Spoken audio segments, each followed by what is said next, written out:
Les amis, j'espère que vous allez bien. Ça est dur, hein. Ça a été l'un des week-ends les plus compliqués, les plus tristes de toute ma vie. J'ai mal. J'ai mal au cœur, j'ai mal, je suis triste. Le Paris Saint-Germain a remporté la Ligue des Champions, sa première de son histoire. Et je pensais vraiment, franchement, je pensais vraiment que ça n'arriverait jamais, que je mourrais dans 50, 60 ans, peu importe, et que jamais ça n'arriverait. Je pensais déjà pas qu'à l'époque, le Barça réussirait à se faire éliminer un jour en LDC par le Paris Saint-Germain, mais bon, ça a été le cas. Merci Ronald Koeman pour la première fois et merci à Xavi ensuite. Mais finalement, ça devait bien arriver, il faut l'accepter. C'est dur, hein, mais bon, voilà, au bout de 15 ans de QSI, je crois presque 2 milliards d'euros dépensés, ça devait bien arriver un jour. Ils ont tout fait, ils ont ramené un coach, Superman, Sangoku, et tous les Avengers, donc forcément, ça devait arriver, sauf qu'on l'acceptait pas. On était dans une forme de déni, car c'est tellement difficile d'aller remporter une Ligue des Champions, la preuve pour eux, mais comme pour le Barça, hein, qui n'a plus remporté depuis maintenant 10 ans, là, le 6, là, à savoir, du coup, vendredi, on fêtera les 10 ans de la dernière LDC remportée par le Barça. C'est tellement compliqué d'aller la chercher. Et on le sait. Que quand ça t'arrive, hein, tu sais à quel point ça te procure un bonheur. Hein. Et j'espère que pour les plus jeunes qui n'ont pas connu la MSN, qui n'ont pas connu l'ère de Guardiola, qui n'ont jamais vécu et vu leur club, le Barça, remporter la LDC, j'espère qu'un jour vous aurez la chance et le privilège de ressentir ce bonheur qui dure du coup pendant 12 mois. Vous êtes le roi du monde, le roi de l'Europe. Tout va bien dans votre vie. Vous allez voir, votre année est réussie déjà quoi qu'il arrive. Et je pense que c'est comme ça, exactement comme ça que se sentent les supporters parisiens. Donc profitez, hein. Honnêtement, vous l'avez mérité. Je m'adresse à toutes les personnes, les supporters du PSG qui verront la vidéo. Vous l'avez mérité, ça me fait mal de le dire, mais il faut l'avouer, vous avez été les plus forts, vous avez montré justement ce qu'il fallait faire dans les grands rendez-vous, face à l'Inter Milan, dans les grandes finales, et en plus la manière, elle est juste incontestée, incontestable. Quand tu arrives à réaliser l'une des plus grandes performances de l'histoire de la LDC en finale, et ben c'est juste incontesté. Vous avez réussi à faire ce que le Barça n'a pas réussi à faire, c'est ça qui me fait le plus de mal. Et je trouve que, je sais pas si c'est pareil pour vous, un supporter du Barça, mais la perception de la saison a un petit peu changé du coup. On a certes vécu une très belle saison, réussi un triplé national si vous voulez, mais depuis samedi soir, hein, et encore plus à cause de la performance de l'Inter Milan, la perception globale de la saison, peut-être parce que c'est la fin et que ça se termine sur une note avec des petits regrets de ne pas avoir été présent, mais c'est aussi à cause de l'Inter qui a montré un visage honnêtement. J'en ai fait un tweet, il y avait 2-0, hein. Pour l'histoire, j'en ai fait un tweet à 2-0 à la mi-temps. Je me suis dit que je n'avais jamais vu un finaliste réaliser une performance aussi nullissime que ça de ma vie. Je n'ai pas vu ça, hein. Moi, ma première finale que j'ai vue de ma vie, c'était en 99 au Camp Nou entre le Bayern Munich et Manchester United pour un match légendaire. Et ensuite de ça, j'ai fait le compte et je ne me souviens pas d'avoir vu un finaliste réaliser une performance aussi minable et un écart aussi grand entre le potentiel vainqueur qui allait être le PSG et le finaliste. On a vu certes Barcelone-Manchester United en 2011, mais à l'époque, forcément, Barcelone était à son prime ultime, la meilleure équipe de tous les temps.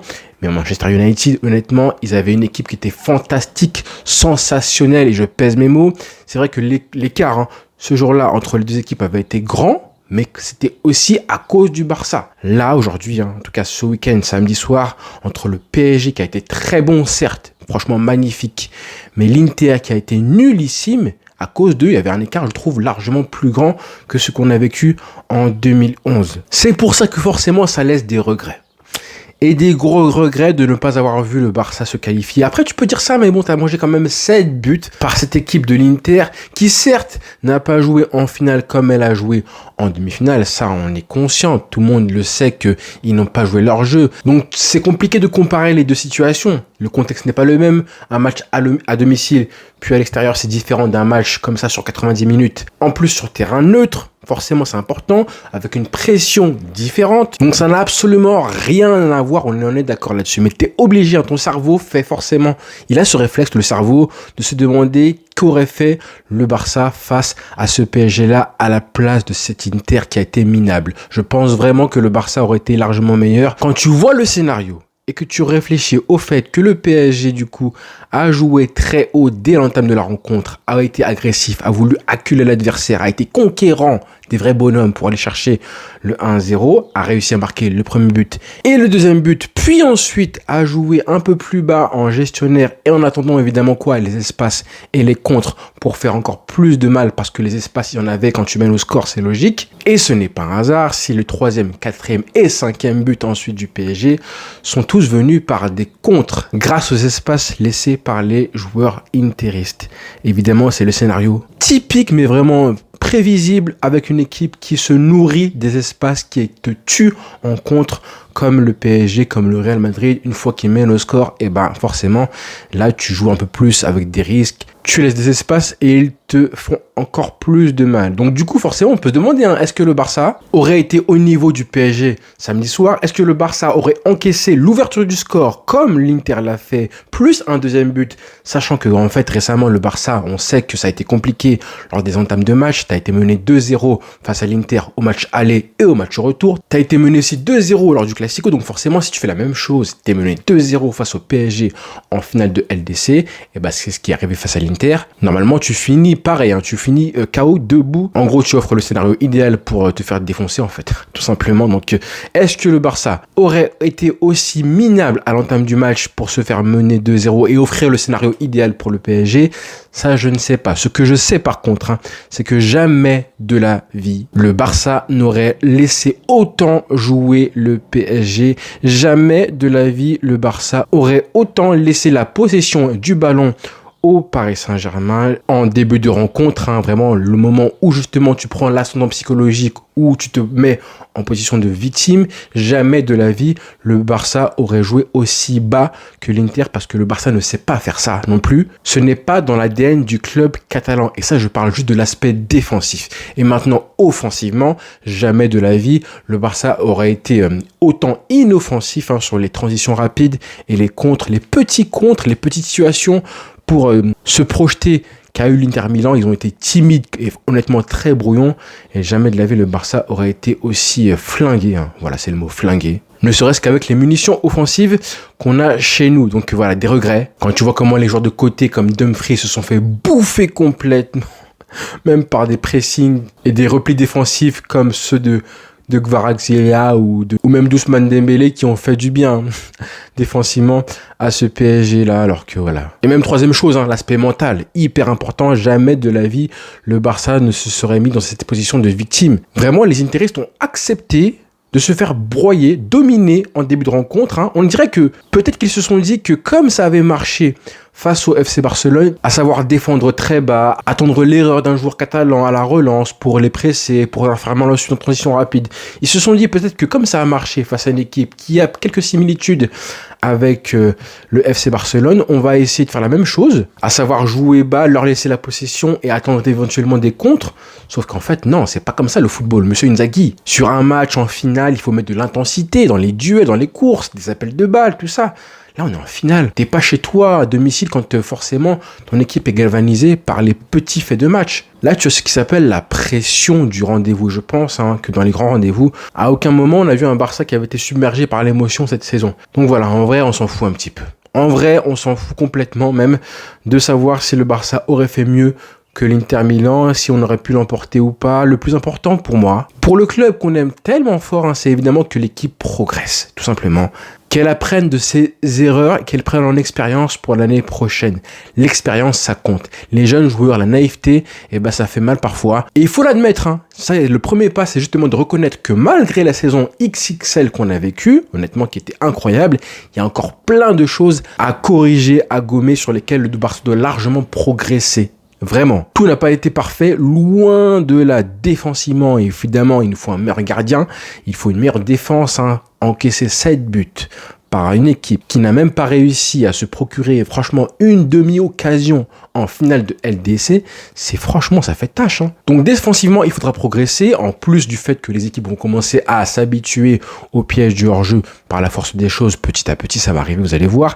Un meilleur gardien, des latéraux aussi défensivement qui devront faire plus, que ce soit Baldé et Koundé ou alors Eric Garcia, peu importe, il faudra se renforcer à ce niveau-là, on en parlera pour le mercato. Un meilleur milieu de terrain, physiquement, on a vu Vitinha qui a fait une finale incroyable, encore une fois, quel joueur Vitinha. Et après, on me dit que le Portugal n'est pas dans une espèce de génération dorée. Bref, ce n'est pas le sujet, mais bon, comment ne pas oublier évidemment l'efficacité offensive du Barça qui doit être largement améliorée. Lamine Yamal doit progresser à la finition, de même que Lewandowski qui doit conserver des standards de haut niveau, évidemment plus d'expérience. Et quand le Barça aura tout ça combiné, avec évidemment le petit surplus d'expérience en plus, et c'est là que le Barça mènera 2-0 au bout d'un quart d'heure de jeu, comme c'était le cas à la grande époque. Je ne sais pas quand remonte la dernière finale de LDC où le vainqueur a concédé le but du 1-0. Ce serait une stat intéressante à voir parce qu'on voit, peut-être 2014, je crois, Atlético Madrid, mais après ça, waouh, quand tu mets le score, quand tu mets le but du 1-0, forcément, en plus comme par hasard, le but du 1-0 du PSG là, samedi, il m'a tellement rappelé le but de Rakitic en finale en 2015 avec la passe. Ça, c'est le but d'une équipe qui collectivement est supérieure, qui est sûre de soi, qui n'est pas submergée par la pression. Bref, ce que dégageait le PSG, moi, je l'ai revu dans les grandes finales. Ça, c'est la marque des grandes équipes, justement, qui en finale arrivent à poser ce jeu-là. C'est costaud. Du coup, c'est ça que je veux. Que le Barça mène 2-0 au score face à des grosses équipes, plutôt que d'être mené 2-0 et d'avoir un Barça à réaction. Voilà. Donc oui, il y a pas mal de choses à retenir de ce qui s'est passé ce samedi-là, parce que le niveau va s'élever l'année prochaine. On le rappelle, que oui, cette année-là, c'était une opportunité pour aller chercher une C1, parce que Real, City, Bayern avaient décliné. T'es forcément sur une saison un petit peu de transition. On a vu les difficultés, ils vont se renouveler maintenant. Le niveau va s'élever. Parce que les trois équipes que j'ai citées là vont forcément faire un mercato de port pour se renforcer, parce que le PSG voudra forcément défendre un titre. Et on sait que la confiance qui te procure une LDC, ça peut t'emmener très très loin l'année suivante. C'est pour ça que je suis dégoûté que le Barça n'ait pas été hyper opportuniste. Le PSG vient de remporter sa première LDC depuis l'arrivée de QSI. Ça fera 11 ans que le Barça, l'année prochaine, si le Barça la remporte, ça fera 11 ans que le Barça ne l'a pas remporté. Il faut quand même se rendre compte de tout ce qu'ils ont pu faire, tout ce qu'ils ont fait de bien ou de mal pour aller chercher une LDC. Même les passages de Neymar, Mbappé, Messi, qui ont finalement été des flops pour les trois, finalement ça a été bénéfique. Ils ont appris de leurs erreurs, savoir bannir la politique des stars et des espèces d'étoiles que tu empilais comme ça, qui ne servaient à rien du tout, à part à faire beau. Tout ça là, ça a contribué. Je pense que finalement c'était bénéfique pour qu'ils comprennent comment on allait chercher une LDC. Ils ont dû passer par ça en fait. Et peut-être que sans ça, sans les passages de Neymar, Ibrahimovic, Mbappé, Messi, jamais ils auraient trouvé la recette pour aller chercher cette fameuse étoile sur le maillot. Ils ont ramené un grand coach, franchement, Luis Enrique. Voilà, il y en a pas mal de supporters du Barça, dont moi, qui étaient très critiques pour la façon dont il avait quitté le Barça. Maintenant, je me rends compte qu'il était parti en 2017 à un moment hyper important où la MSN commençait à prendre trop d'ampleur, trop de place dans l'effectif. Il n'arrivait pas à gérer ça. Je pense que Bartomeu, il n'avait pas assez renforcé le milieu de terrain à l'époque. Il est parti et c'est là qu'il prouve que justement, lui, c'est pas un coach de star. Lui, c'est vraiment un coach avec une vision collective qui est franchement assez sous-cotée et très incomprise. Déjà, tactiquement, on sait que c'est un crack, mais bon, ça, on le sait, nous, les supporters du Barça, on le savait déjà. Maintenant, mentalement, ce qu'il insuffle à l'effectif, à l'équipe, au club aussi, aux dirigeants et aux supporters, ça c'est un truc, les médias ils sont choqués, ils comprennent pas, ils ont jamais compris et c'est bien après, à savoir maintenant, depuis maintenant quelques semaines on va dire qu'ils ont enfin compris comment ce coach là a réussi à instaurer la mentalité de vainqueur dans cette équipe là avec des jeunes joueurs et pourtant on voit non seulement qu'il s'éclate sur le terrain avec zéro complexe, même les plus jeunes 19 ans, Désiré Doué laisse tomber. Voilà. Et tous jouent leur meilleur niveau dans les grands rendez-vous. Et ça, c'est la marque des très, très grands. Donc, ils ont ramené un coach extraordinaire. Ils ont viré, évidemment, les stars dont on parlait tout à l'heure, les égos, les individualistes comme Mbappé, tout ça, ils sont partis, tant pis pour eux. Et en termes de mercato, ils ont été hyper intelligents. Luis Campos, qui a été critiqué en France, pour ceux qui le savent, il a montré. Forcément, ça aide l'oseille. Et là, je fais un parallèle avec le Barça. Parce que tu vois les recrutements hyper intelligents, d'accord, aidés par l'argent. Mais quand tu vois les Vitinha, et je parle même pas des Vitinha, des Lee, des Fabian Ruiz, ou même de Barcola, qui sont d'excellentes recrues, mais qui étaient déjà là depuis maintenant 2 ans, 2023, pour tous ces mecs-là. Je parle de tous ces mecs-là qui sont arrivés là, l'année dernière. Je pense à des mecs comme William Pacho, qui est arrivé là en septembre dernier. Défenseur ultra complet, rapide, physique, le profil type d'un défenseur en 2025. Ultra complet, excellent défenseur, gaucher, agressif sur l'homme. Quand ils ont compris justement que Kimpembe fallait arrêter de compter sur un mec comme ça tout le temps blessé, que Lucas Hernandez était léger, que Beraldo, tous ces mecs-là qui sont venus pour renforcer la défense, que c'était pas assez fort pour le niveau Ligue des Champions, et tu agis sur le mercato. Le projet de France c'est bien beau, mais après il faut des recrutements. Je comprends, mais c'est pareil pour la Masia, on a pas mal de postes qui sont forcément fournis par la Masia au milieu de terrain, mais il y a des postes, je suis désolé, tu dois aller chercher des recrutements avec un mercato intéressant sur des profils bien distincts. Le numéro 9, t'as pas le choix, par exemple. Le gardien de but, t'as pas le choix aussi. Et quand je vois, cerise sur le gâteau, le recrutement tellement décisif de Monsieur Guevara à l'hiver dernier de Naples, en plein mercato d'hiver. Alors certes, le prix, il a été un prix, d'accord, voilà, c'est dépenser ça en plein hiver, c'est un truc que très peu de clubs peuvent se permettre. D'accord, ça je l'avoue. D'habitude, on parle du mercato d'hiver comme un mercato d'appoint, à ce qui paraît, mais là, on parle de 70 millions de manioc qui ont été dépensés par le PSG en plein mois de janvier, en plein hiver. Mais pour moi, c'est clairement un transfert qui a changé toute la saison du PSG. D'accord Dembélé, d'accord Barcola, d'accord Doué, mais ce transfert-là, qui va te ramener du coup technique, percussion, expérience, c'est peut-être l'un des meilleurs à son poste au monde, il est gauche, avec de la personnalité dans les grands rendez-vous. Tu sais que ce mec-là dans les grands matchs, forcément, il va te garantir un haut niveau. Ça, pour moi, c'est vraiment le vrai recrutement qui a changé pour moi la saison entière du PSG en LDC après les déconvenus qu'ils avaient subis lors du premier tour là, avec des défaites face à tout le monde, Bayern, Atlético Madrid et j'en passe.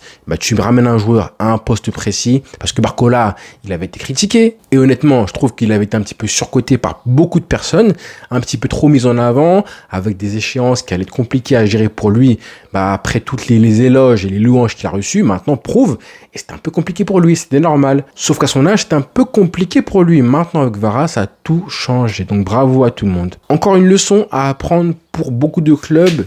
C'est comme ça que ça marche, l'argent, ça peut changer une saison. Je comprends la volonté du Barça de compter sur la Masia tous les jours ou presque. On a un joueur qui arrive, ça c'est incroyable. Mais attention à ne pas s'enfermer dans l'obsession de faire venir des gens de la Masia, parce qu'on n'aura pas tous les jours des Koubarsi, des Lamine Yamal qui vont arriver et s'imposer comme ça là. La Masia a été un pansement à un moment où le club en avait besoin, on n'avait pas d'argent donc il fallait compter sur la Masia.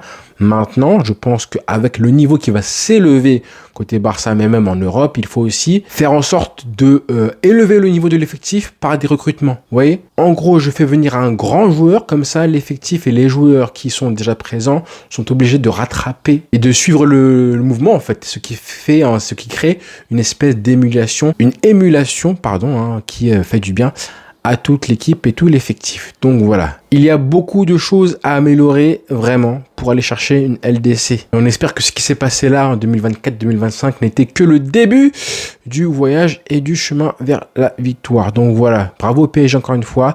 Supporters parisiens, profitez encore une fois, voilà, je le dis. Vous l'avez mérité, après toutes ces années, et maintenant vous méritez un peu plus de respect. Donc voilà les frères, bonne journée à tous. Ciao.